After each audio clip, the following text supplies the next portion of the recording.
lo que finalmente no se puede captar el sentido. Así, uno se reproduciría, pues, paradójicamente, a partir del hecho de que no hay relación sexual.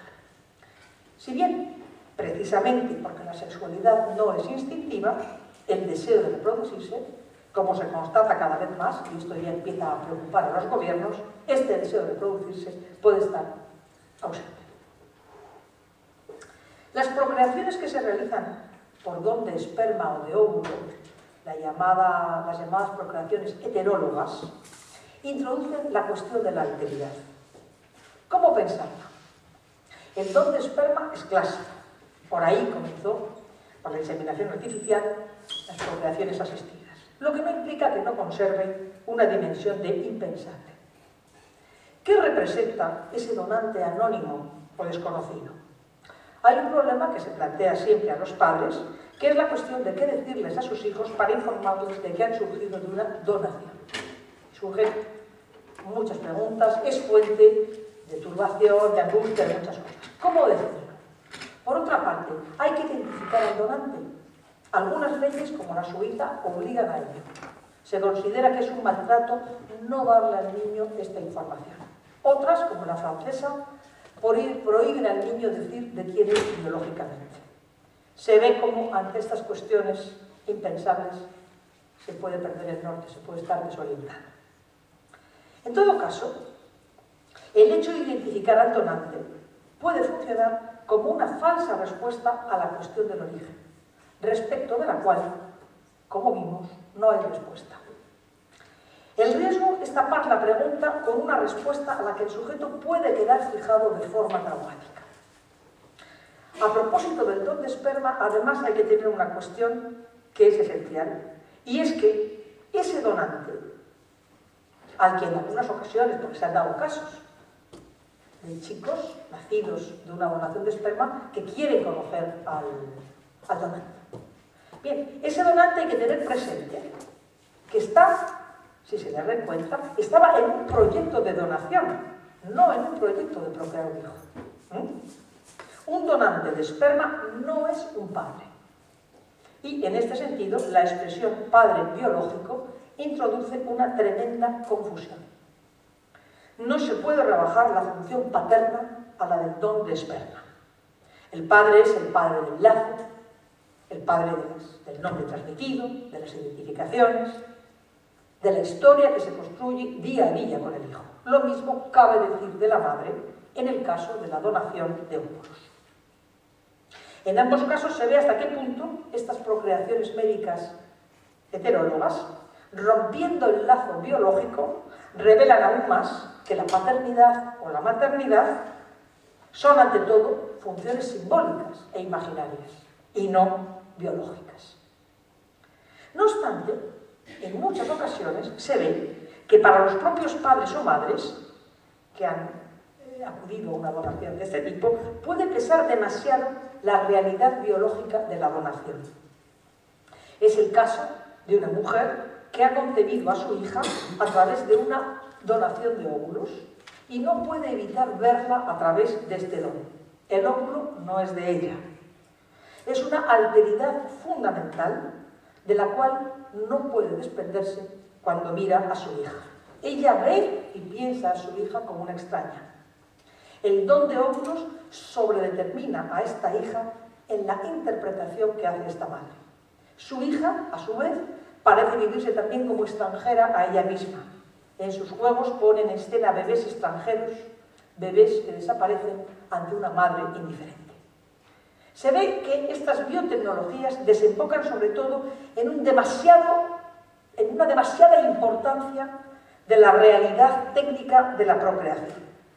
Y esta realidad técnica de la procreación ocupa a veces demasiado lugar en la forma en que los padres o las madres se relacionan con los hijos surgidos de estas técnicas, los cuales devienen en cierto modo síntomas de la biotecnología implicada en su concepción. Si hay una tarea para el psicoanalista aquí, es la de ayudar a los padres a desembarazarse de las construcciones imaginarias y de los efectos subjetivos de las técnicas utilizadas que les estorban y que pueden obstaculizar la forma de relacionarse con el niño, la forma de investir al niño.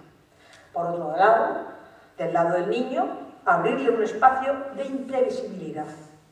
Más allá del hecho de haber surgido de una procreación médica asistida, a fin de que pueda devenir el autor y el actor de su propio devenir, más allá de las condiciones técnicas de su concepción.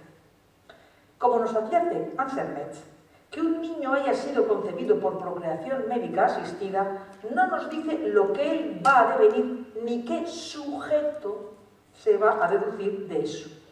A menos, claro, que el niño no sea visto exclusivamente a través de su modo de procreación, que no esté todo demasiado remitido a la técnica de la que surgió.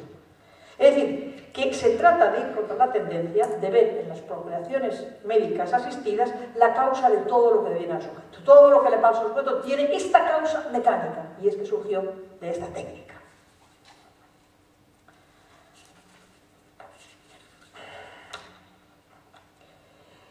Si la fecundación in vitro cortocircuita la diferencia sexual, la congelación de embriones toca al diferencial temporal. Las dos grandes diferenciales propios del orden simbólico y de las estructuras de parentesco, la diferencia sexual y la diferencia temporal, o la diferencia de generaciones, son trastocadas por estas nuevas técnicas de procreación. ¿Cómo pensar un embrión congelado? ¿Un resto de procreación o una vida potencial? La congelación de embriones vuelve la procreación más impensable por el hecho de que la pone en suspenso, fuera de tiempo. En el caso, por ejemplo, de que un embrión se conservase congelado durante mucho tiempo, un niño puede venir al mundo, a un mundo en el cual sus genitores hayan desaparecido desde mucho tiempo atrás. El vértigo va en aumento si pensamos en la posibilidad de la clonación. Las transgresiones de la clonación cortocircuitan todas las diferencias fundamentales que fundan el mundo simbólico y las estructuras de parentesco. Todas las procreaciones asistidas cortocircuitan la sexualidad, pero la clonación abole la diferencia de los sexos de forma más radical porque contornea no solo las prácticas sexuales de la procreación, sino la procreación sexual misma entre los gametos sexuados. Al mismo tiempo, la clonación abole la diferencia de las generaciones. Se supone que uno se puede reproducir en lo idéntico y por este medio devenir inmortal. El fantasma de ser inmortal está sin duda presente en la clonación y es muy posible que haya sido un agente estimulador de este descubrimiento. No obstante, que uno venga de uno no quiere decir que uno iguale a uno. El clon no sería el mismo del individuo del que surgió, ni desde el punto de vista biológico, ni mucho menos aún desde el punto de vista psicológico. Biológicamente, el clon no sería el mismo porque, por lo que yo he podido entender del proceso de la clonación, que no es mucho, pero bueno, no sería el mismo porque en el proceso de clonación, el núcleo de la célula del individuo que se va a clonar se inserta en el citoplasma de una célula proveniente de otro individuo y quedaría así, en cierto modo, entre comillas, contagiado por la alteridad de este citoplasma. Por otro lado, hay toda una serie de fenómenos epigenéticos que modulan la expresión del fenotipo en función de las circunstancias ambientales. Biológicamente, la variabilidad es inmensa y psíquicamente lo es aún más. Sin hablar de las interacciones entre ambos. Como demuestra el fenómeno de la plasticidad neuronal, el sistema neuronal del clon habría quedado modificado por las experiencias vividas y no sería el mismo del que surgió. Es decir, que el clon no sería más que un falso semejante en relación al que surgió. Sería inevitablemente diferente, llevando la marca de la historia que lo atraviesa, de su propia historia hecha de las contingencias imprevisibles de la vida y de las propias elecciones que como sujeto va haciendo en esta vida llena de contingencias. Esa es la paradoja de la clonación. Si un individuo clonado viniese a la consulta de un analista, sería un sujeto como otro, a pesar de la concepción transgresora de la que surgió. Las procreaciones asistidas realizan una serie de disyunciones, que podríamos resumir así: disyunción sexualidad-procreación, disyunción procreación-gestación, la madre de alquiler, disyunción genes-procreación a través de la donación, disyunción temporal mediante la congelación. Pero sobre estas disyunciones se dibuja una posible conjunción, la de la procreación y la predicción. De ahí un nuevo vértigo, el vértigo del destino. Un destino que estaría prefijado por los genes y se podría predecir, aún más, programar. El oráculo es hoy genético. La medicina genética nos convoca a una nueva forma de la tragedia, en la que el destino no dependería ya de los dioses, sino de los genes. No es solo la predicción genética, está también la predicción social. Finalmente, ya se trate de un gen, o de un acontecimiento histórico, o de un dispositivo de poder, como las nuevas teorías acerca de la construcción de la subjetividad, de Foucault, Deleuze, etc., mantienen, ya se trate, ya digo, de un gen o de un acontecimiento histórico o social, estamos frente a una causalidad que cae sobre el sujeto a partir de lo que le precede, ya sea en el plano genético o histórico, social, etc. Por supuesto, no es cuestión de negar las determinaciones genéticas, ni las históricas, ni las sociales. Pero, desde el psicoanálisis, se trata de pensar un determinismo que no elimina al sujeto y lo imprevisible que él pueda producir más allá de simplemente padecerlo. Porque si no, todo estaría jugado ya. Se advierte el riesgo de un pensamiento sin sujeto. Uno se arriesga a padecer un destino ya jugado antes de su nacimiento, acumulando factores genéticos o sociales. Más aún, si se elimina la idea de que puede haber un sujeto en juego capaz de elegir, de decidir, de construir su propio devenir, se le empuja paradójicamente a cumplir lo que se quería evitar, en una especie de predicción autorrealizadora. La medicina preventiva, que apunta a saberlo todo, a controlarlo todo, no puede prevenir todo lo que va a advenir. Incluso en el caso de una enfermedad genéticamente probada, el hecho de que un niño sea afectado en su organismo no prejuzga de antemano el sujeto que va a devenir. Frente a una misma predicción genética, uno se puede encontrar confrontado a respuestas subjetivas muy diferentes, siempre singulares. A pesar de ciertas determinaciones, queda siempre una parte de indeterminado, en relación a la cual el sujeto puede situarse y constituirse. Si hay algo que el psicoanálisis puede poner en juego frente a las tragedias predictivas y a los relatos de lo que está programado, es justamente dejar lugar al sujeto. Para salir de lo trágico hay que apostar por el sujeto y por la contingencia, reabriendo aberturas en un universo programado, saturado por la predicción. Hoy la ciencia no solo quiere predecir, sino seleccionar, implantar el cigoto sano y descartar otros sin dejarlos desarrollarse. Estamos ante una ibris prometeica que nos lleva a sobrepasar todo límite en la fabricación del humano, pero ¿por qué habría que negarse a hacer un diagnóstico precoz en riesgo de patologías genéticas? Es indudable que un diagnóstico así puede ser muy útil, puede aliviar el sufrimiento tanto del niño a venir como de los padres, no hay que olvidarlo. Ya dije antes que el psicoanálisis no se tiene que unir al coro de los biocatastrofistas o de los que desde una posición conservadora rechazan toda innovación científica. No hay que olvidarlo. Pueden ser muy útiles estos diagnósticos.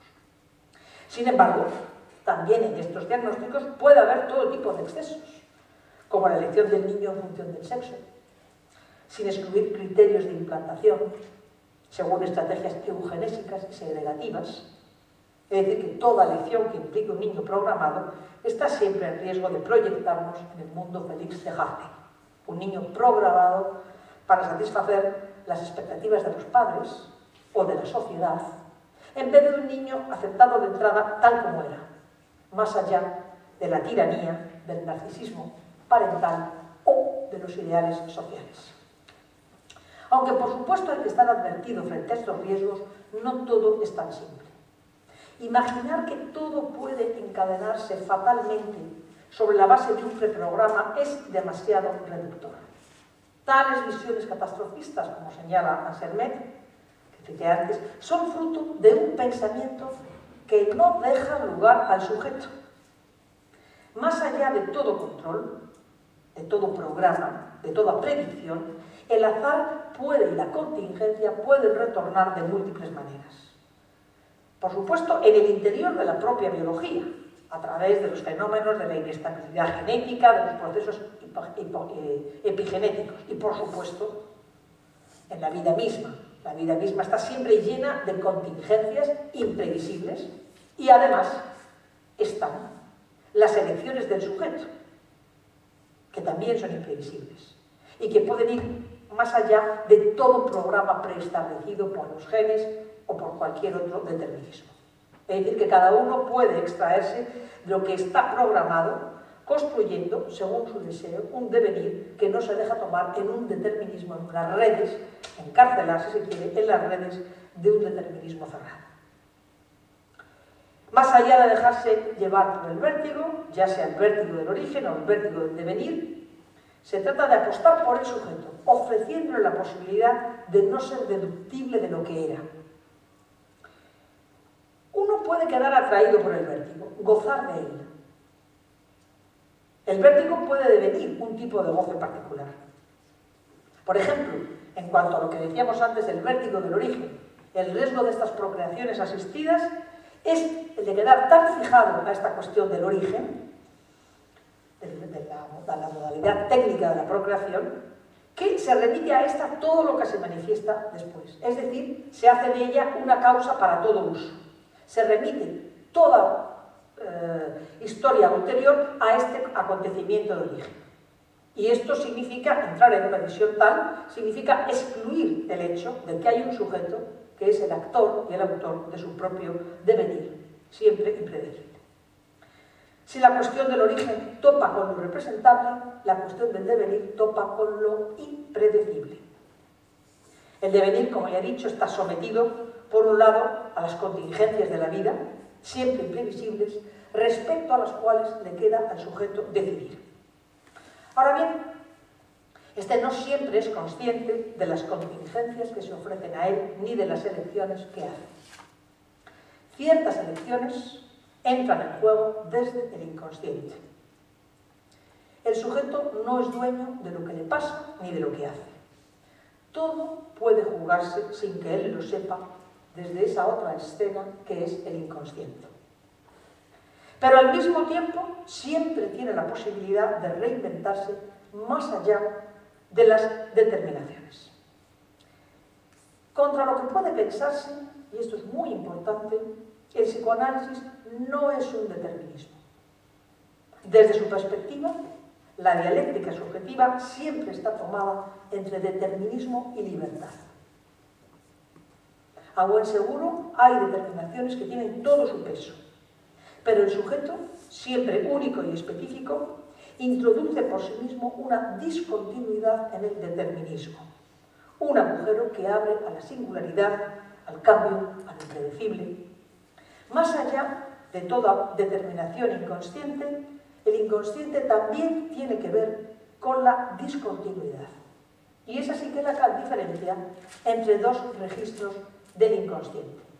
Por un lado, lo que Lacan llama el inconsciente, esto lo desarrolla Lacan en un seminario que se llama Los Cuatro Conceptos del psicoanálisis. Por un lado está el inconsciente automatón, que está hecho del lado de la continuidad, de lo determinante y lo determinado. Pero por otro lado está el inconsciente que Lacan llama Tuché, que está del lado de lo discontinuo, de lo indeterminado, de lo impredecible. El inconsciente automatón puede considerarse como un sistema de marcas significantes determinadas por el pasado y determinantes para el futuro.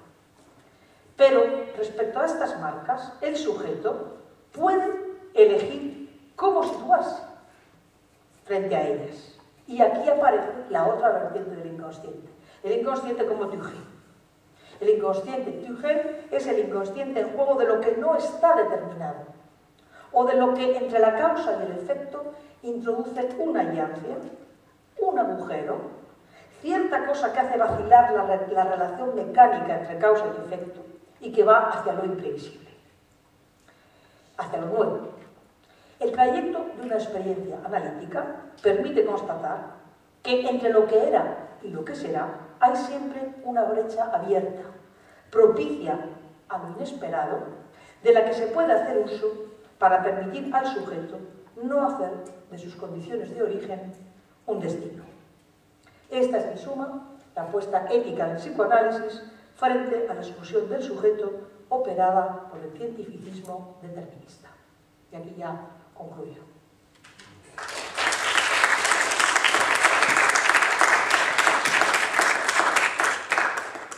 Bueno, pues, si queréis, inauguramos una ronda de preguntas que no tienen por qué ser preguntas, que pueden ser comentarios, hay tiempo, pueden ser comentarios largos, o críticos o no críticos, pero que, en fin, como queráis. Bueno, yo no sé mucho sobre psicoanálisis, entonces me preguntaba un poco. Cuando me llama la atención lo que has dicho cuando la gente dice que hace cosas por una voluntad de llamar la atención o de que le hagan caso, de evitar el trabajo en casa.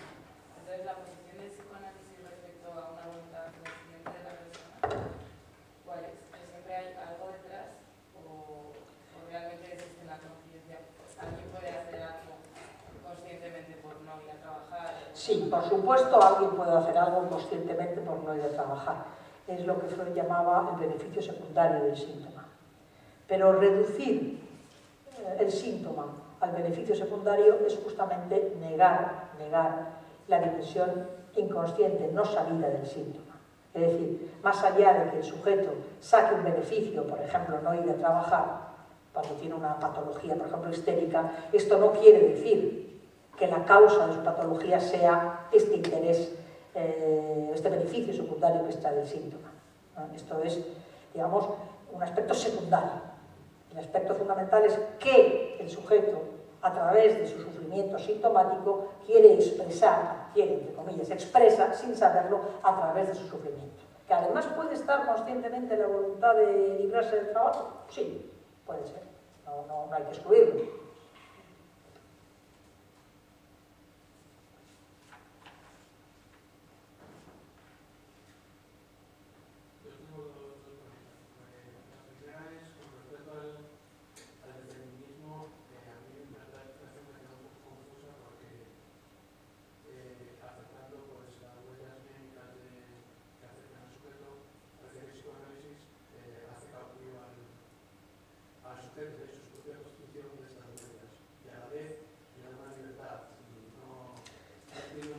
Claro. Creo que es más bien un deseo lacaniano que algo que se pueda con ese argumento. Y por otra parte, ¿cómo encaja usted con su discurso el movimiento nuevo psicoanalítico ahora presente que incluso llega a colocar en distintos lóbulos cerebrales, pues habla de sujeción?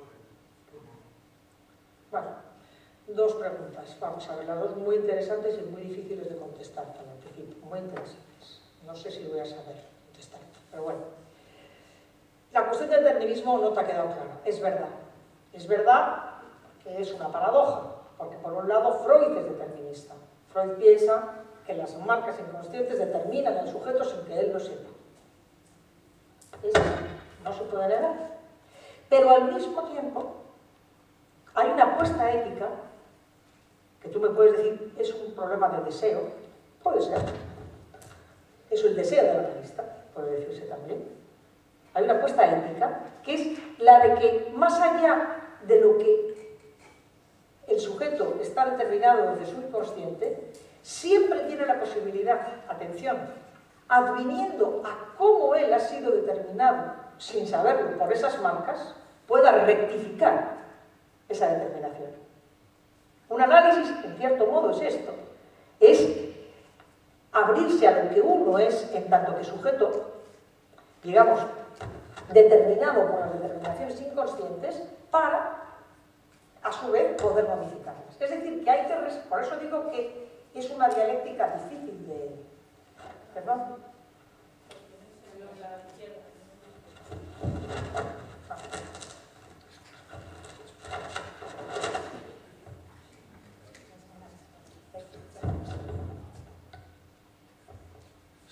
Es una dialéctica que no me extraña que me digas que la ves confusa, porque es realmente...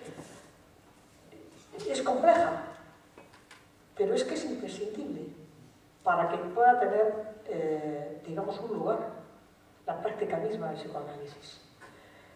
El psicoanálisis no es un determinismo absoluto, lo cual no quiere decir que, obviamente, no tenga en cuenta el peso de las determinaciones. Pero se trata de un determinismo que deje lugar a un inconsciente que no es puro efecto de las determinaciones inconscientes, sino un sujeto que, yo lo he llamado aquí el sujeto como agujero, como aquello que agujerea, que introduce una hiancia entre la determinación y su efecto. Y que, digamos, es la condición misma para no hacer de las determinaciones inconscientes un destino al que el sujeto no puede escapar. Por tanto, es una opción ética del psicoanálisis. Tú me dices, ¿es un deseo? Sí. Sí, es un deseo. Es una apuesta ética.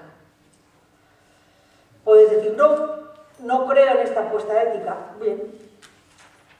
En un psicoanálisis, uno hace la experiencia de que a pesar de todas las determinaciones, hay, como diría Epicuro, un pequeño clinamen de libertad. De esa libertad que Lacan llamaba también la libertad insondable del ser. Uno puede, digamos, en cierto modo, sustraerse, introducir un agujero, una ruptura, una discontinuidad en ese destino que estaba programado por las marcas inconscientes. Es lo que te puedo decir, pero entiendo que la pregunta tiene toda su enjundia, ¿eh? No me parece, me parece que apuntas a algo que es absolutamente, vamos, mi exposición está toda en base a ese punto un poco paradójico de una dialéctica subjetiva entre determinismo e indeterminismo. ¿Lo otro, perdón, cuál era? Entiendo que no es solo una apuesta ética, sino que también está confirmada por la práctica. Bueno, sí. No es solo una teoría. No, claro. Y sí. Uno cuando uno hace una experiencia analítica, constata que...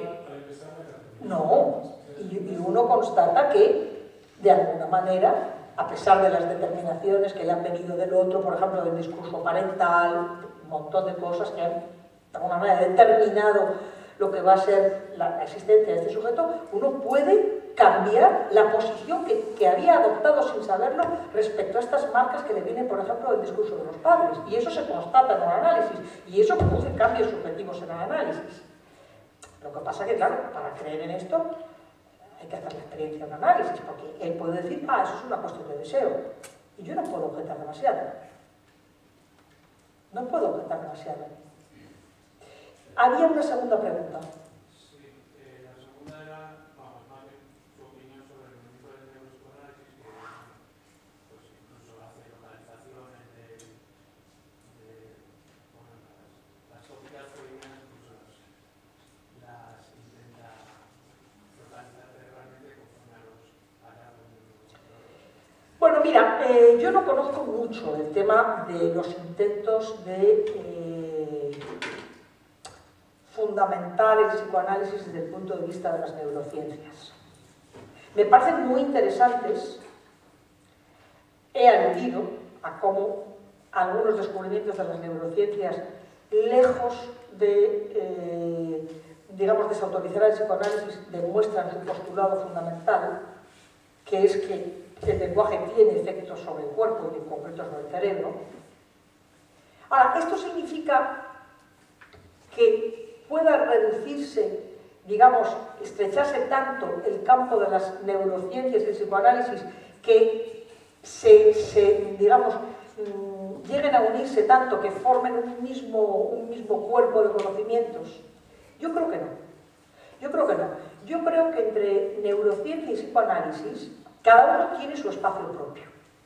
¿Cuál sería entonces la relación entre neurociencia y psicoanálisis? Posible. Si uno piensa, por ejemplo, en la teoría de conjuntos, hay dos maneras de pensar esto. Una forma es la unión. Tenemos el conjunto neurociencia, el conjunto psicoanálisis, se unirían, se fundirían sus elementos y aparecería un campo común que sería, por así decirlo, el neuropsicoanálisis. Sería una posibilidad. Yo no creo en este modo de, por lo menos hoy por hoy, no sé, dentro de un tiempo larguísimo, no lo sé, hoy por hoy, en el estado de las neurociencias actuales, eso me parece un impensable.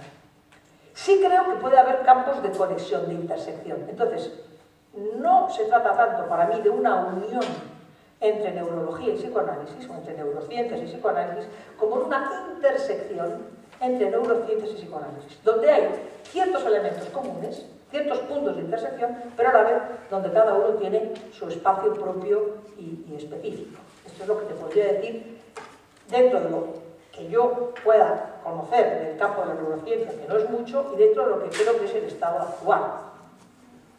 Más adelante ya no sé. Sí. A ese respecto, hay una iniciativa que creo que es del CERMET, ¿no?, que se llama la Fundación Alma. Sí. Donde hay varias conferencias, donde es una discusión precisamente entre un psicoanalista y un neurocientífico de su nombre. Sí. Un neurocientífico, sí, sí, algo así, sí, sí. Pero bueno, en esa página, que es suiza,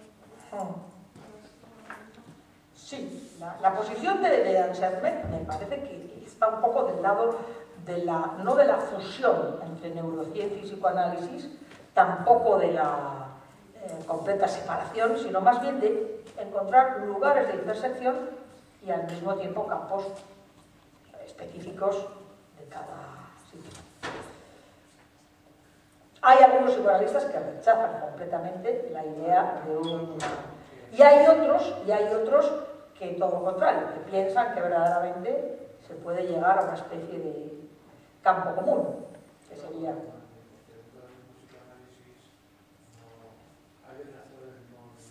Sí, sí. Es un campo abierto.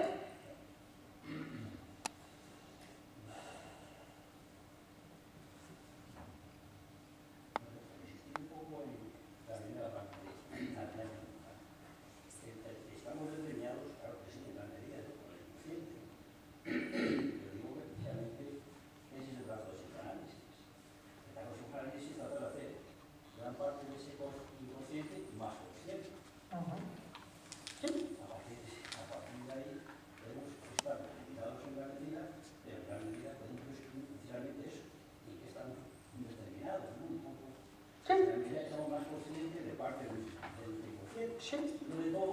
¿Ven?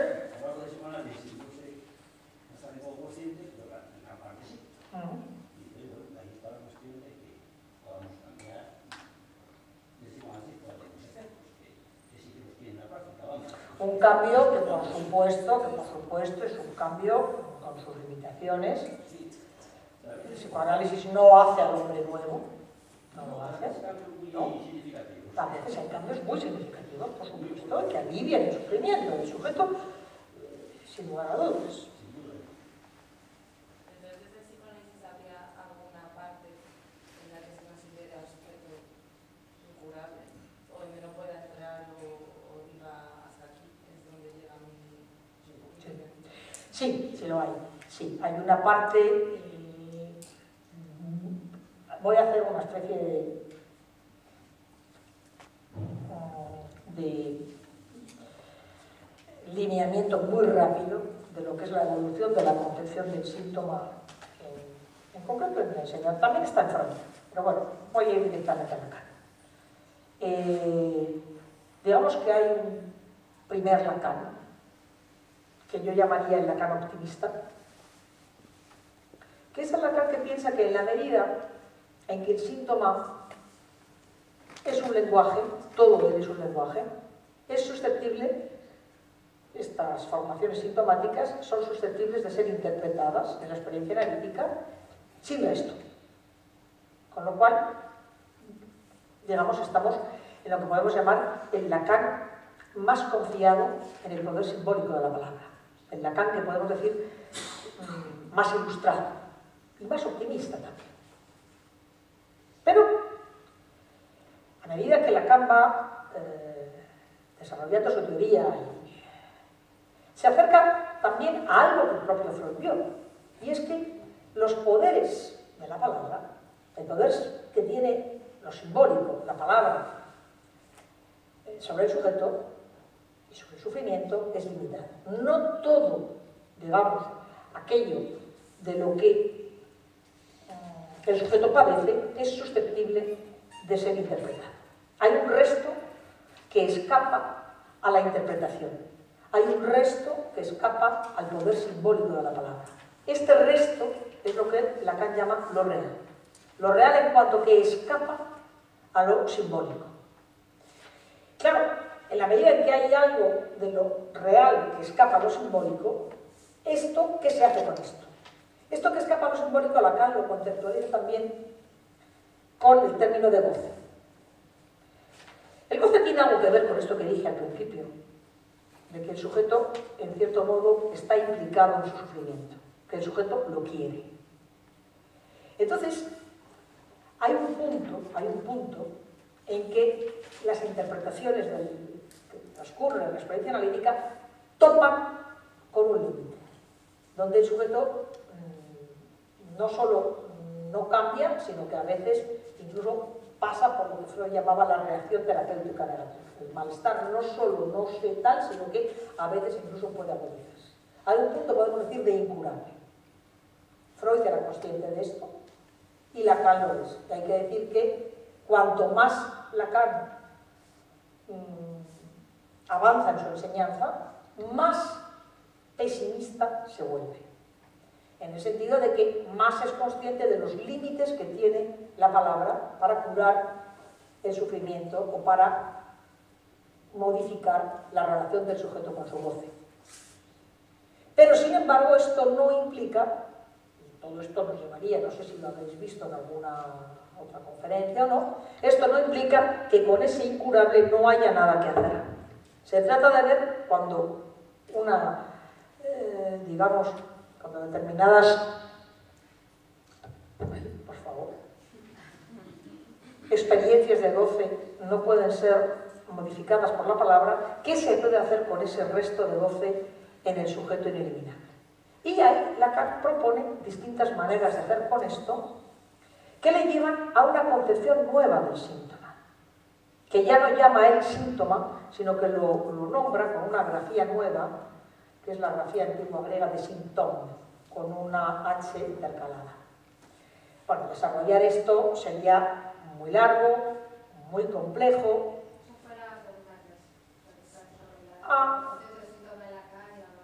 Pues hablasteis de esto, ¿no? Y seguramente visteis el ejemplo que es, digamos, el más característico que Lacan toma, que no por nada es el ejemplo de Joyce que justamente no se analizó. Pero Lacan la toma como modelo, es decir, ¿qué se puede hacer con una forma de gozar que ya no es, digamos, susceptible de ser analizada? Se puede hacer, por ejemplo, de ese sufrimiento sintomático, hacer algo que se transforme, por así decirlo, en una forma de gozar menos dañina para el sujeto. Por ejemplo, lo que Lacan cuenta de Joyce es que Joyce tenía un síntoma que él aproxima a la esquizofrenia, que era lo que llamaba el síntoma de las palabras impuestas.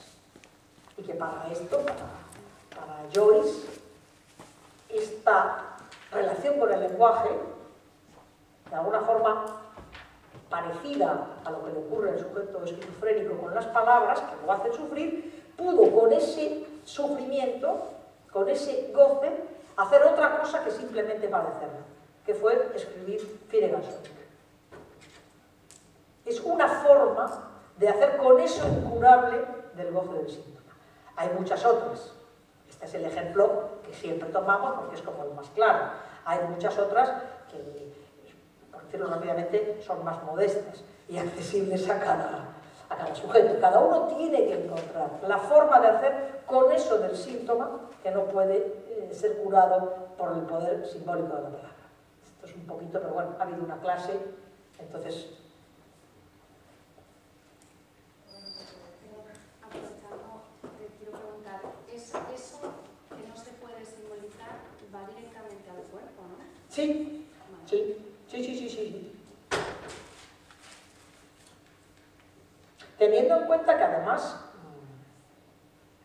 el concepto de síntoma para Lacan al final es, él lo llama así, un acontecimiento corporal, porque por ejemplo, gozar de las palabras al modo en que Joyce gozaba de la lengua no deja de ser una forma de gozar del cuerpo, incluyendo dentro del cuerpo esta relación que el sujeto tiene con los sonidos que se le imponen. Mi pregunta está bastante fuera de lugar del tema, pero ya estamos al final de las conferencias y hay personas que tienen experiencia clínica, entonces quería preguntar, digo, en casos de trastornos de personalidad múltiples, que algunos profesores dicen que eso no existe, pero bueno, he visto bastantes vídeos como, digamos, que tenían pinzas de reales de internet, personas que tienen trastornos de personalidad que incluso manejan armas. Y bueno, al verlo parece que sus personalidades van cambiándose en plan, a lo largo de la línea temporal, ¿no? Pues a lo mejor ahora está el niño de 10 años, ha cambiado y de repente es una persona mayor, ¿no? Y incluso su mascota lo trata de forma diferente, ¿no? Cuando es una o cuando es otra. ¿Es un chiste o es simplemente simulacro de...? Bueno, yo la teoría del simulacro no creo.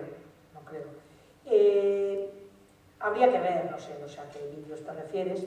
En principio, lo que la psiquiatría llama trastornos de personalidad múltiples, solemos englobarlo dentro de la psicosis. Por ejemplo, en la esquizofrenia se ven desdoblamientos de la personalidad, sentimientos de alteración, del sentimiento de despersonalización, de alienación, y eso no es una simulación. El sujeto...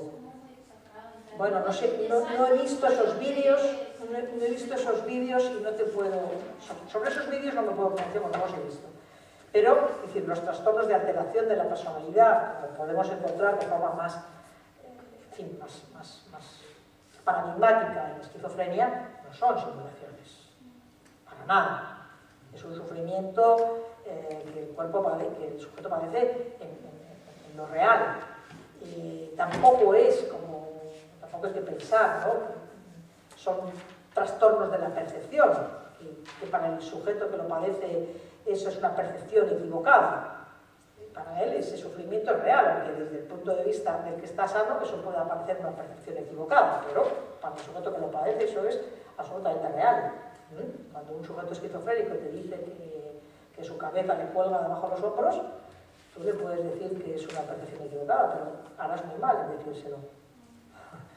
Para él eso, ese sentimiento de su cuerpo totalmente alterado, es real. Otra cosa es que aquí, bueno, que puede hacer el psicoanálisis en el caso de la psicosis, está ahí todo un campo fundamental, que es el tema de cómo pensar, el uso de los psicofármacos, de los que el psicoanálisis no renuncia en absoluto. Eso, que la causa de la esquizofrenia, Lacan no la considere orgánica, no quiere decir que en general en psicoanálisis seamos de ninguna manera rechacemos la ayuda de los fármacos, pero siempre dentro de un contexto en el que el lugar del sujeto queda preservado y no evacuado. Esto es lo que es fundamental. Podría ser entonces una persona que aparentemente tiene más o menos algún núcleo de personalidad, pero podría ser que tenga inestabilidad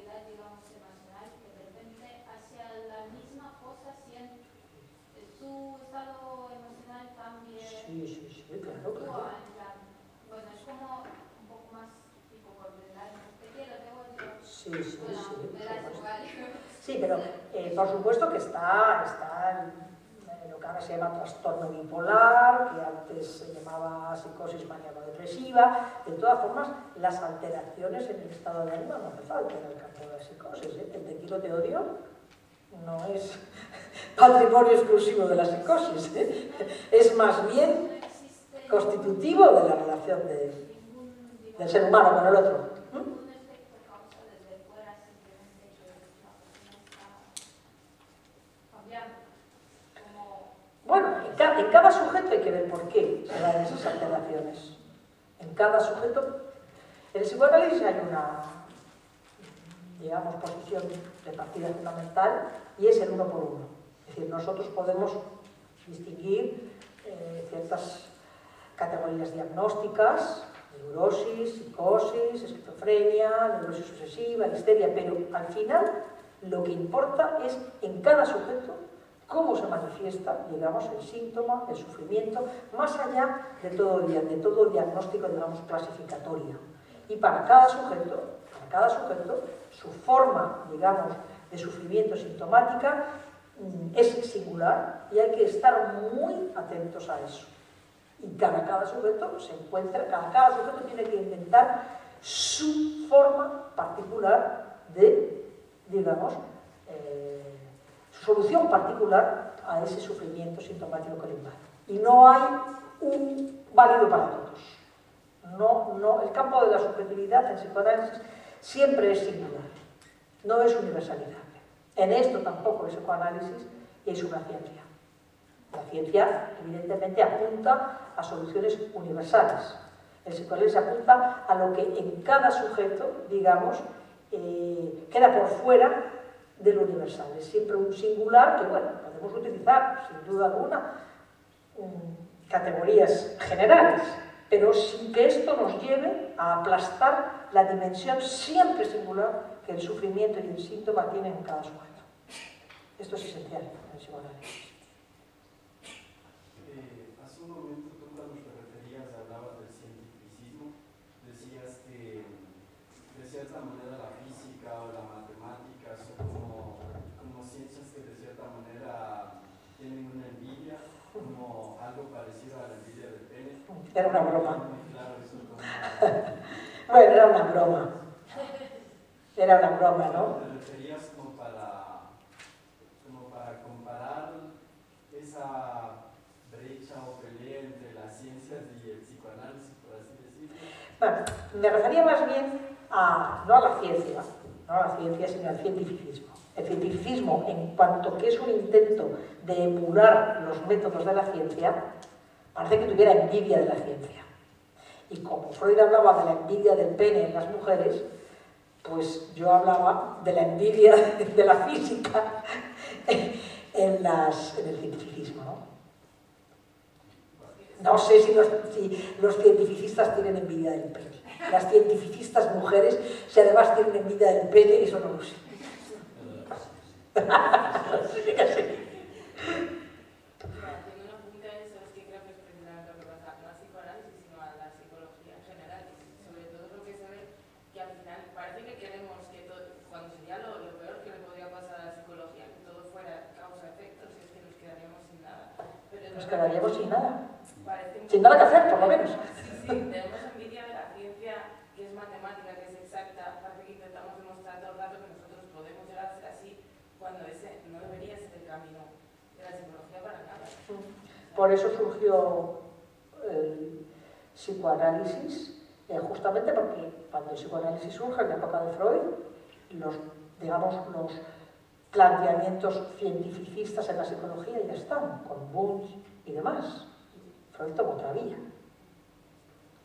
y bueno, estamos en dos vías diferentes. Sí, ¿qué opina usted de la introducción de las nuevas tecnologías en el mundo de la educación, por ejemplo? Porque ahí se pierde esa dialéctica, ¿no?, de la que está hablando también, ¿no? Las nuevas tecnologías en la educación, ¿en qué sentido? A ver.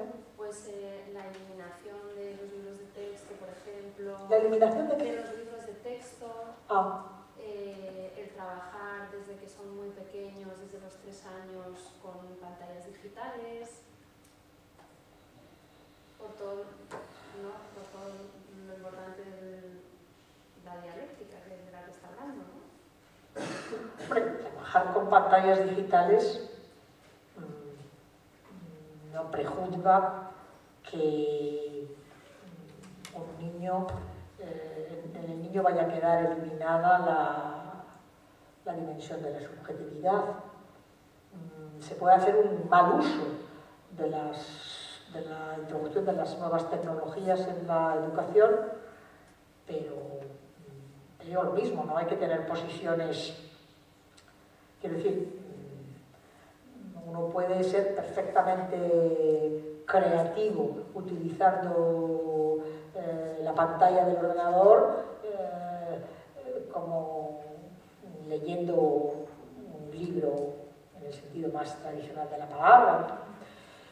Hay efectos, sin duda, de las nuevas tecnologías en la educación y en general en la vida cotidiana de las personas, que hay que separar los efectos, digamos, negativos que puedan tener el abuso de las nuevas tecnologías con una posición, digamos, ultraconservadora que nos llevaría a demonizar todo esto. Hay sin duda efectos muy negativos. Por ejemplo, en el campo, ahora ya se habla mucho, se habla muchísimo de cómo uno de los efectos paradójicos de la sociedad interconectada a través de las redes sociales es la soledad. Cuanto más interconectados estamos, más solos estamos. Esto quiere decir entonces que tenemos que demonizar esto, no, pero es evidente que hay riesgos. Y que, bueno, uno lo ve también en los niños, ¿no? Están todo el día pegados a la pantalla y a veces, pues, ciertas formas de relación, por así decirlo, más corporal con el otro, quedan evacuadas, porque están con la pantalla y no están con el otro en carne y hueso, ¿no? Esto es indudable que por eso decía que la ciencia hoy en día no tiene nada, el modo de penetración de la ciencia y de la técnica en nuestra vida cotidiana es insólito. Hasta la Segunda Guerra Mundial, la ciencia iba por un lado y los hombres y las mujeres por otro. Ahora ya no. Y en el amor y en el sexo va a llegar un momento en que un hombre y una mujer se conozcan casualmente, yo que sé, en la parada del autobús, va a ser considerado una cosa arcaica, porque hay que programar la cita por el meeting, ¿no? Los miles de portales que hay, ¿no? ¿Qué efectos tiene esto? Bueno, hay mucho que hablar. Uno de los efectos que tiene es, aparte de la soledad que puede producir, es que de alguna forma dispara, por así decirlo, la estructura histérica del deseo. El deseo que es histérico por estructura, porque nunca puede, digamos, satisfacerse y siempre apunta a otra cosa, el deseo siempre desea otra cosa, es evidente que cuando uno está en un portal de internet y tiene una lista de pretendientes, claro, esto se dispara, este no. Yo escucho a muchas pacientes, y tanto tiene manifestaciones distintas en los hombres y en las mujeres, pero por ejemplo en las mujeres escucho mucho esto, ¿no? Que ellas mismas se sienten un poco, me decía una paciente el otro día, bueno, hablaba de su frenesí, de que no podía parar. Veía uno, pues este me gusta, tenía una cita, a los 2 minutos este estaba descartado porque ya estaba en el horizonte la posibilidad de otro. Bueno, esto genera, evidentemente, un campo de posibilidades en las relaciones sexuales y amorosas muy grande, pero no soluciona eso que desde el punto de vista del psicoanálisis es estructural, que es la no relación. La no relación sexual en el sentido de que no existe una relación complementaria entre el hombre y la mujer como si existe en el campo instintivo.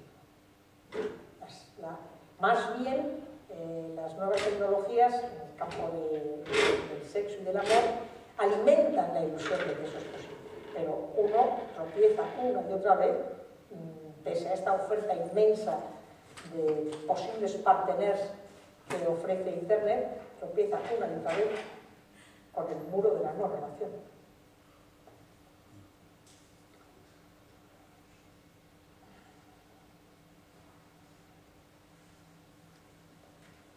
¿Eso quiere decir que no haya que ligar por Internet? No, por supuesto, por supuesto. No quiere decir eso, ¿eh?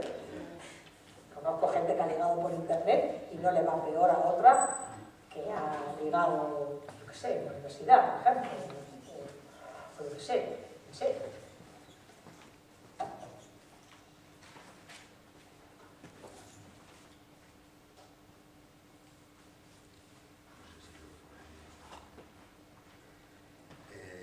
Has nombrado solamente la cuestión del cambio de sexo. ¿Cómo se podría analizar desde la óptica analítica esta cuestión?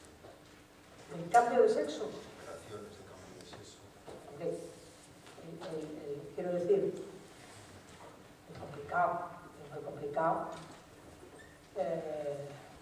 pero vamos, el fundamento desde el punto de vista del psicoanálisis, dado que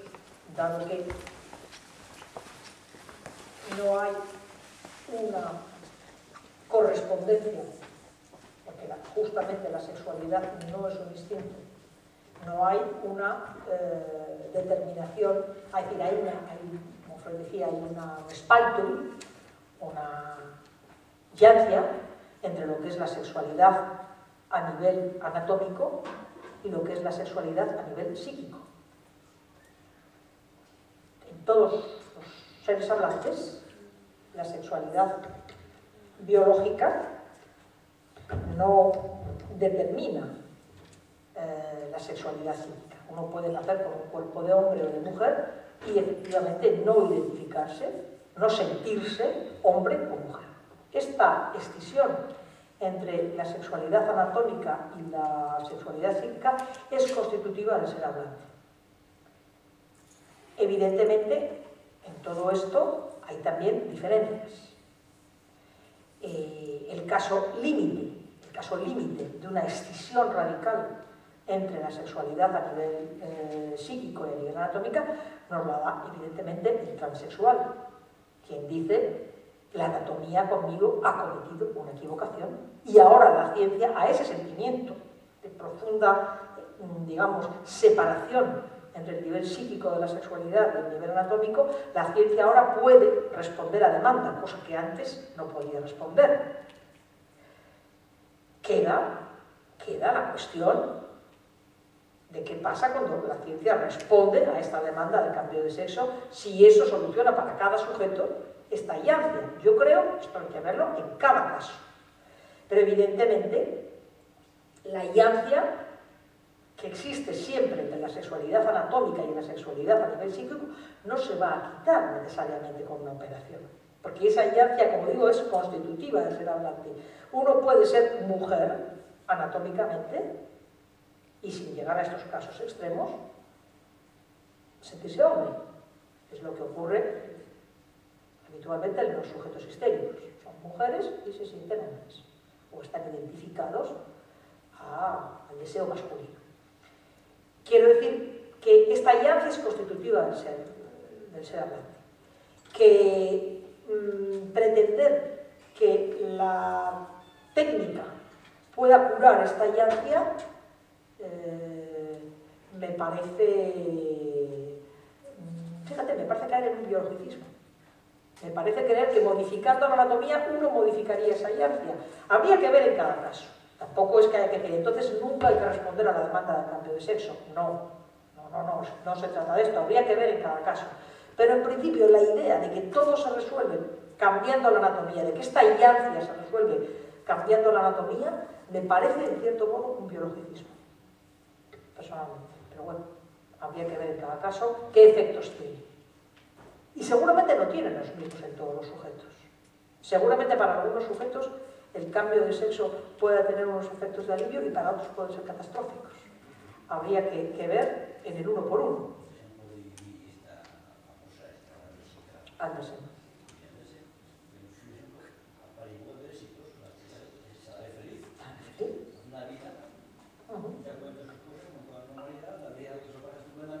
Parece, eso parece.